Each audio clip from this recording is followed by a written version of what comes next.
Hey everybody, Joseph Rothschild here, aka MBT, and I would like to welcome you back to the 5th round of the Reddit Championship Series. I, of course, am MBT, and I'm joined today by Sir Emanon. How are you doing tonight? Hello, hello. I'm doing pretty well. How about yourself? I'm doing okay. We are commentating the 5th round, and this is an X2 match. Now, I promise you, we picked it for a good reason. Most of the top cut at this point in time is Eldritch and Eldritch Mirrors, and truthfully, I'd do absolutely anything in my power to avoid casting that. I think our other options were Altergeist or Guru. Trust me, you will see enough trap cards activated in top cut. Yeah, we decided that we just kind of wanted to have a little bit more fun with this one. We are very, very tired of casting control matchups, so here we are. These two individuals are on really excellent decks. Being X2 doesn't mean you can't be playing something cool, fun, and occasionally powerful. We've got an Adamancipator player going up against. Uh, what was deemed to be or classified as Cherubini Turbo Mech Knight. Um, Yeah. so Uh, looking at this deck list real fast, it seems to be utilizing Sangan as more of a toolbox card. So there's like a one card combo with Sangan where you can turn it into Almirage and then search the orange Mech Knight, the one that nobody plays, because it's searchable off Sangan, and then you can summon it because it doesn't activate. So it like bypasses Sangan's restriction. Then you can make Morningstar from there. So it's like a one card Morningstar, and then like if you have Toriide, you can go Sangan, and then I assume make Cherubini, search your orange, and then dump the Phantom Knight package that he's playing. So you can search Fogblade and then go Morningstar that way. That's what I assume the deck can do. I'm not 100% sure because I didn't make this deck, but just by looking at the deck list, that is what I've gathered is going to happen. that's so cool. It's frustrating to see all of these really exciting combo decks just getting absolutely walloped by Adamancipator, which I think is far and away the most competent combo deck in the format. Still though, And took 9 years, but Tour Guide Sangan finally working as intended.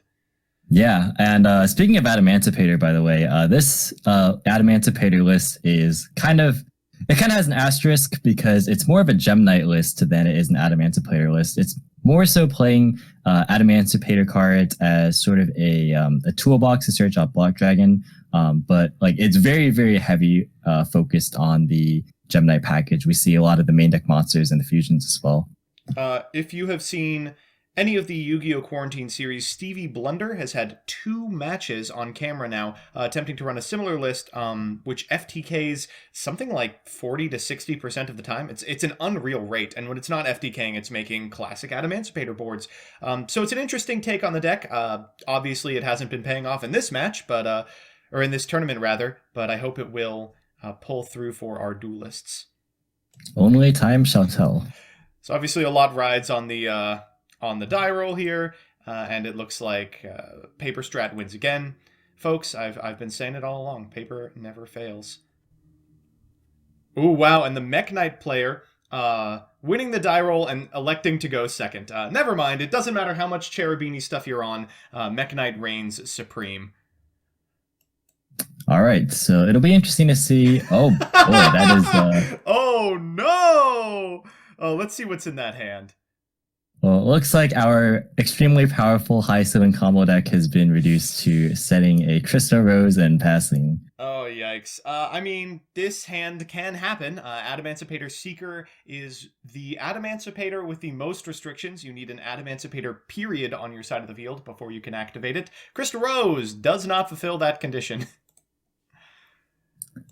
All right, and we have now established a singular column for the Mech Knight setup. Purple, the best one to find, and he's found 2.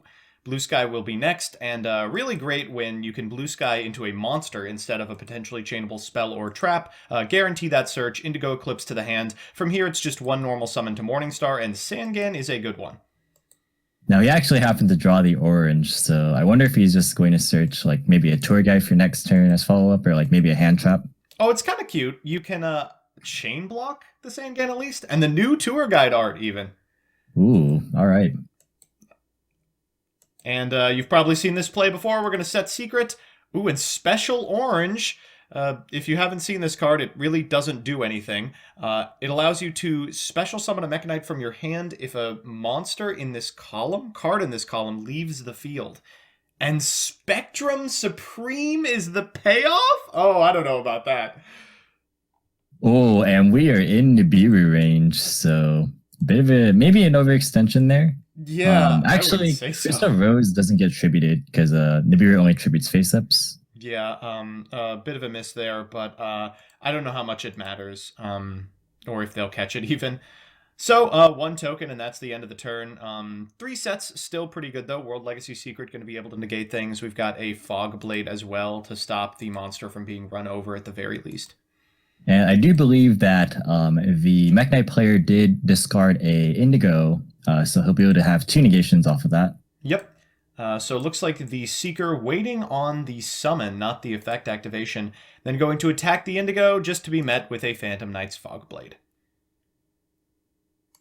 Okay, so board being cleaned up here. And right, setting. moving it around a little bit. Zone placement, very important, of course, in this matchup. But really nothing you can do about it with a returning purple. Yeah, pretty good follow-up. Returning purple and a tour guide seems pretty good. This is just Boral Sword lethal, right? You can make a whole bunch of monsters. And here's the Cherubini I think we're likely to see. Yep, and that's going to trigger the Sangan as well. I'm shocked there's still targets. Santa Claus! Oh, God. Whoa, what an awesome package. Oh my god, you can just summon this if you get it off Sangan, can't you? Yeah, because it's just a summoning condition, similar to like the Mech Knights. So that's adorable. So then we're going to go for Boots, and Boots will add a copy of Shade Brigandine. I think we're actually still on in terms of Shade. If you've got a Lynx Spider in the extra, this is definitely Boral Sword lethal. Oof. Shade Brigandine is so powerful in Mech Knight for this reason. So many extenders here. We have Shade Brigandine, we have purple to search blue, blue to grab another Mech Knight. We have like a billion monsters here, basically. All right, we're going to tuck that Nibiru back into the deck, and sometimes you just turn your guys sideways, and that's enough. That's what, 22 into 12? That's 1,000, followed by 74. Yeah, that's going to be it. Yeah. Oh, pretty clean game one. I'm impressed. Sangan looked really good in this deck. And, you know, against a more competent Adamancipator setup, they would have been able to Santa Claus something away. This is actually pretty dicey. I really like how, toolboxy the Sangan is. It can search an extender, it can search an out, it can search, like, follow-up plays, it can search hand traps. It does a lot. So, Tour Guide in the hand again, not as sacky as you would expect. This card's at 2 now. A little frightening, to be honest. And Gem Armadillo coming down from the Gem Knight player. Kind of scraping the bottom of the barrel in terms of playables. Yeah, I'm not gonna lie, I am not the most well-versed in Gem Knight, like how the FTK typically operates, but I know that like it's Armadillo is one of the less optimal normal summons, especially when you're considering 3 Rescue Rabbit is still legal. Yeah, it's fine, but into Droll and Lockbird, it's not very good. We're going to Gem Knight fusion into Zirconia, and of course, Obsidian was sent as part of that fusion, so we can target a normal monster in the graveyard and special summon it. We'll bring back this copy of Sapphire, and I think we're going to see a Link summon. After the fusion is added to hand, of course. Oh no, we're just fusing again, I suppose. Oh no, into an Obsidian and what, a Hope Harbinger? Yikes, I guess maybe that's the best you can manage under Droll and Lockbird? Yeah, I can't really go like Phantom Quartz to commit anything, so might as well just try and wall up here. And then the Block Dragon in the graveyard and a pass. Oh, yikes. That's rough, but understandable. Well, the Cherubini player does not care at all about this Hope Harbinger. What's also interesting is that the Gem Knight player opted to go first even after being put on first, blind in game 1 after losing the die roll, so... Yeah, obviously the Cherubini parts like maybe give them cool going first plays, but I think Mech Knight you probably still force second. Well, we're going to see Sangan fire off here, and there it is, the orange boy being searched off Sangan. That's such a neat interaction. We can send a copy of Boots off of Cherubini. Wow, that's just free zones, because you can use Boots to get a copy of Fogblade, Shade Brigandine, whatever you like. Yeah, just more setup for Mech Knight columns. It's really, really nice. I like that. I really like this deck. Oh, we're gonna tuck this copy of Hope Harbinger and summon a yellow, pretty deep in the pool of Mech Knights, but yellow does occasionally see play. All right, so getting in for a meaningful amount of damage. Now, to be fair, there is still block dragon setup, so the game's not over yet. Yeah, if I'm on the Mech Knight side of the board, I'm saving this Ash specifically for Block Dragon. Looks like Absolutely, we're gonna go for the provided Rosa. he can't chain block. Hey, or not, or just fire it off, dude. Oh man. All right. Well, if I'm the Gem Knight player, I am happy to see that. Here comes the Block Dragon. You can threaten battle phase here to try and prompt the negation out of your opponent. Link summoning a Cross Sheep and going to trigger the Block Dragon here. It gets to resolve, so we get Adamancipator, Researcher, Seeker, and Gigantes. Gigantes necessary to have a rock on the field to enable the other two. And yeah, this just seems like a huge punt from the Mech Knight player. Yeah, definitely. There's a lot of follow-up here because now we can summon Researcher because we control Rock, and then we can summon Seeker. So we just have a lot of plays, and because of the high concentration of Gem Knights, like the Adamancipators are pretty much guaranteed to hit every single time. Yeah. This is the secret power of this deck, is that while it contains a very fragile and disruptible FTK, it also just does the Adamancipator thing sometimes, makes Boral Sword going second, puts up negates going first, and a lot of the time that's good enough to win the game. Yeah, and just a misclick here. oh, okay, there we go. And they're going to excavate first so the deck doesn't shuffle before tucking these cards back. Thank you for preserving the game state. It's much appreciated. And then we're going to Rose Effect on Sheep. Oh man, this could really happen. We got 6 monsters. We're going to make Phantom Quartz. You know, Adamancipator players, even when they have everything, they can't forego styling. Here comes the Gigantes. Here comes the level 6 Synchro. It's Barkion of all things, which is just hilarious into this board state. Yeah, so I was actually going to ask, like, where do you think he's going to hold the Fog Blade for? But turns out the answer is nothing, because it's just dead now. Is this the second Barkion we've cast? I'm getting huge deja vu here. Did we find every Adamancipator player on Barkion? And of course now we can go into Appaloosa. Do we not have lethal? There's no way. Adding fusion back, yeah, no. There has to be. We have to be able to summon Block Dragon still, surely. Yeah, so... Or we can, like, fuse with Obsidian, summon a guy back, make Link Spider, and then go Boral Sword that way. Right, Phantom Quartzing here for a Seraphinite. We get another normal if we so desire. Gem Knight fusion with Obsidian for anything. Zirconia, yeah, that sounds fine. Triggers Obsidian for a Lapis, and that's way more than enough. Here comes the Boral Sword. Yeah. Technically needing an effect monster, I believe. Did you use the vanilla Lapis there? I can't quite see. Looks like it doesn't matter because he would have had the extra Block Dragon to use with it anyway, so I probably wouldn't have made a big difference. Yeah, this deck does play Link Spider of all things too, because it's an immediate combo if you draw into 2 vanillas. But you know, missing just a little bit on the shortcutting there. Yeah, but in the end, he had like significantly more resources at that point, so love this probably chat. Would not have made a difference. Should have saved that Ash for the first block. Yeah, probably. Yeah, a little trigger happy there on the ashing of Crystal Rose, but we do see the Mech Knight player forcing Gem Knight to go first yet again, staring right into the face of the FTK, but he has 2 hand traps plus the Santa Claus, so we'll see. Seems pretty good. Nibiru is pretty strong. This deck has a little more trouble playing through Nibiru than Adamancipator, but certainly can play around it. His opponent picking 2 for reasoning and whiffing on a Lazuli. Yeah, there's just about every single level under the sun in this deck. I think 2 is probably optimal, to be honest. Rose Effect, sending Sapphire. Oh my gosh, I can't keep these straight. All right, looks like we are playing as pure of a Gem Knight list as possible at this point. Yeah, I haven't seen a single Adamancipator, though with a Block Dragon in Graveyard, I think we are likely to over the course of this turn. All right, so we can link into maybe something like, Phantom Quartz. Right, because Crystal Rose changes name, I do believe. Right, it does. And that's going to eat an infinite impermanence. That's just about the best target for the card in the deck. Gotta go for the effect of Rose at the very least, which brings back Rose, and unfortunately it's still named Crystal Rose, so we can't link into a second Gem Knight Phantom Quartz. Looking at the grave real quick, is there a way you can play through this? Oh, going for the Rose. The first effect I do believe is not a hard once per turn. Are you kidding me? Yeah. Only the back half is a hard once per turn? Oh, indeed. No. So, feeling the graveyard for Block Dragon. Well, hey, you gotta do what you gotta do. That's gonna eat a Nibiru, but Nibiruing after the Block Dragon has been summoned is completely fine. It gives your opponent a rock token. A rock, yeah. Just awful. So, summon Researcher for free. So we get Gigantes, we get Seeker, and we get Researcher, and now we say, forget the FTK, I'll just make Appaloosa pass. Can you beat that?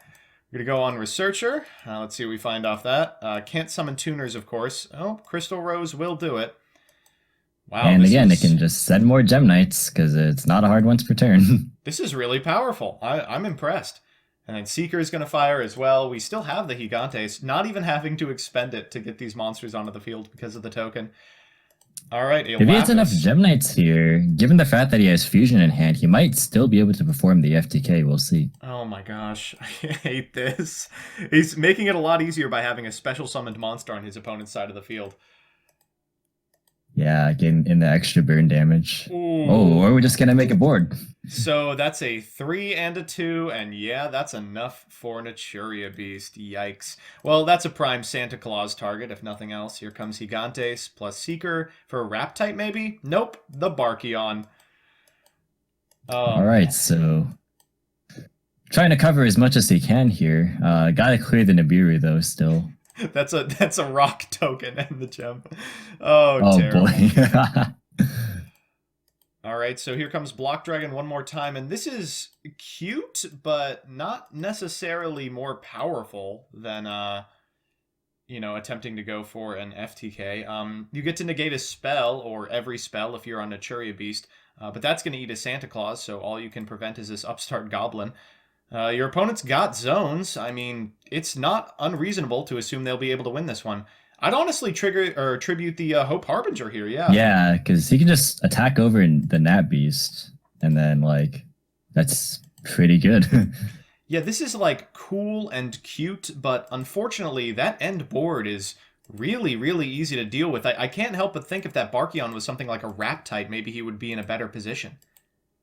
Yeah, I think that the problem was just not having really cleared the Nibiru, because no matter what kind of board you make there, I guess he didn't expect the Santa Claus being hard drawn, but we did see it in game 1, so there was a reasonable chance of that board being broken. Exclusively Hope Harbinger to mess with the battle phase. I don't know. All right, here comes Crystal Rose from Graveyard. Yeah, and we also have Block Dragon in there, I believe. Not sure if it's live, but I believe it is because the Naturias are Earths. Yes. All right, so we're going to go ahead and get a Lapis to hand, and, well, without something like a Morning Star, from a lack of zones, we still might be able to do this, shockingly. If only he'd drawn, a competent normal summon. All right, there is Cross Sheep, and the Fusion might honestly wrap this up. Here comes Block Dragon once again. Gem Knight Fusion sends the hand to the graveyard for, whoa, Aquamarine? I am not going to lie to you, I do not know what this card does. No, me neither. So apparently it bounces an opponent's card if it goes to the graveyard, and it Goblin attack forces when it attacks? Wow, that's deep in the pool of Gem Knights. All right, so Rose effect, I suppose. Just think, this could have been a Raptide in the extra. He's like, no, we got to play Aquamarine. And what's funny is that effect is mandatory, so he's got to be careful to not send the Nibiru back to the hand. But here we go. That's adorable. And a second one coming down in the face of the Boral Sword Dragon. Oh, jeez. I don't know how big of a deal that is, though. We get to activate Block once again. And activate Aquamarine. He's giving it back to the Nibiru, who says, yeah, I don't actually care about this card. And Block Dragon. Alright, so I do believe, Block Dragon does resolve. Is this person played through 2 Nibirus? They're about to give them the third one. Unfortunately, it doesn't look like they're on additional copies of Seeker, or else I'm sure they'd be adding that over Crystal Rose. Still haven't performed a normal summon, I suppose, and gets to Gem Armadillo for it. Yeah, that was all off the back of reviving Crystal Rose, sending Lazuli and just going off to the races. Wow, and we can fusion here with the Sapphire and the Obsidian, summon one of them. First, we're going to Researcher, special summon that guy, and see what we get off the top. It's a lot of really good ones, honestly. The Obsidian will do it. I believe it and the Lazuli are the only legal targets. We'll put back a Nibiru of our own. And saying he put the Lazuli on top, so going to rectify that real quick. And I think the only objective now is just to try and assemble lethal at this point. Yeah, shouldn't be too hard, given the fact that Nibiru is no longer a factor. We're just going to normal summon a bunch of vanillas. This is the most boring lethal in history, but it does do it. Yeah, this is probably the most Gem Knights not named Lady Lapis Lazuli on the board that I've seen in my lifetime. Wow, and Gem Knight takes it. Didn't have to do the FTK once, just got to do normal Gem Knight board building stuff. That was kind of crazy. They played through 2 Nibirus. If anything, this is just more of the case of why Black Dragon should probably be banned. Whoa, that's a spicy take. I think it's pretty fair card. I love adding 3 cards to my hand and then plussing to infinity. Konami, please don't touch my big blocky boy. Fair and balanced Yu-Gi-Oh card, my bad. Exactly. That and Mystic Mine. Guys, that's going to do it for round 5 of the Reddit Championship Series. We will be back on Sir Emanon's channel. There will be a link in the description and in the end of this video to that with round 6. And then shortly after, I believe we have Top Cut. I'm excited to see if any of these extremely cool decks make it into top and we don't have to cast, 4 consecutive Eldritch Mirrors. I hope so as well. And let us know in the comments section below if there's anything you would like us to cast for that final round of Swiss. Bye. And please just don't say Eldritch. Thank you.